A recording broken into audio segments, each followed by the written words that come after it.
බලන්නකෝ. ගෙනාවා අද මේ මෙන්න මේ කිවි జాතිය.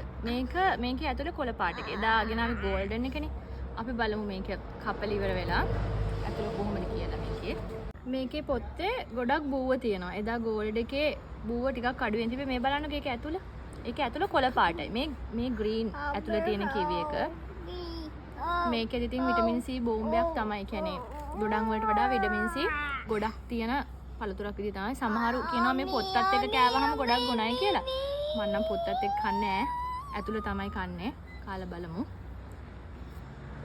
මම නම් ගොඩක් කැමති ගෝල්ඩ් එක කන්න මේ ග්‍රීන් එකට වඩා. මේක කොහොමද කියලා බලමු. ඇඹුල් ස්වීට් රහක් එක්ක එන ඇඹුල් රහක්. ඒ වුණාට මට නම් රස ගෝල්ඩ් එක. විටමින් C නේ ඉතින් මේකත් අර වගේම තමයි කිවි සේම් කලර් එක තමයි ඉතින් ඇතුළ වෙනස් වෙන්නේ. ගුණ සේම්. රස වෙනස්. පාටත් වෙනස්.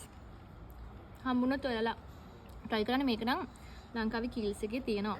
මම දන්න විදිහට මම ලංකාවේදී කාලා තියෙනවා මේ කිවි జాතිය. මේකේ ඇතුළේ කොළ පාටයි. එහෙනම් අපි දෙන ගිහින් එන්න. බයි බයි ඔයාලා ඔක්කොටම. බයි එකක් දෙන්න. Bye. Oh my god.